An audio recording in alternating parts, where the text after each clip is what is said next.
भोजपुरी की नई जानकारी के लिए हमारे साथ जुड़े ये लाल रंग का सब्सक्राइब बटन क्लिक करें और बेल आइकन को दबाएं, जिससे नई वीडियो की जानकारी आप तक पहुंच जाए। जान लीजिए, सब्सक्राइब करना बिल्कुल फ्री है। लोग इंतजार कर रहे हैं निरहुआ हिंदुस्तानी 2 का। दोस्तों, जैसा कि आप लोग जानते हो, इस फिल्म का टीजर कल लॉन्च हो चुका है और दोस्तों बहुत पसंद कर रहे हैं लोग इस फिल्म के टीजर को। दोस्तों, इसी को देखते हुए इस फिल्म में नई अभिनेत्री संचिता बनर्जी को लिया गया है। और दोस्तों, बड़ी बात तो ये है कि इस फिल्म के टीजर को लोग बहुत बड़ी मात्रा में पसंद कर रहे हैं और दोस्तों लोगों का दावा है कि ये फिल्म सुपर डुपर हिट हो जाएगी। दोस्तों, बहुत ही कमेंट आया, बहुत ही मैसेज आए लोगों के कि हम इंतजार कर रहे हैं फिल्म निरहुआ हिंदुस्तानी 2 का। दोस्तों, जैसा कि आप लोग जानते हो, इस फिल्म में बहुत बढ़िया लोकेशन और बहुत बड़ी बड़ी एक्ट्रेस के साथ फिल्म बनाया गया है और दोस्तों इस फिल्म में बहुत बड़ा बजट है। जैसा कि आप लोग जानते हो, निरहुआ हिंदुस्तानी 1 ने बॉक्स ऑफिस की दुनिया में बहुत बड़ा इतिहास कायम किया था। दोस्तों, उसी तरह निरहुआ हिंदुस्तानी 2 भी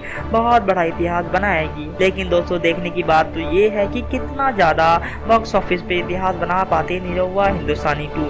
क्या दोस्तों आप निरहुआ हिंदुस्तानी का इंतजार कर रहे हो? क्या आपको संचिता बनर्जी पसंद आए? कमेंट बॉक्स में कमेंट जरूर करें। धन्यवाद।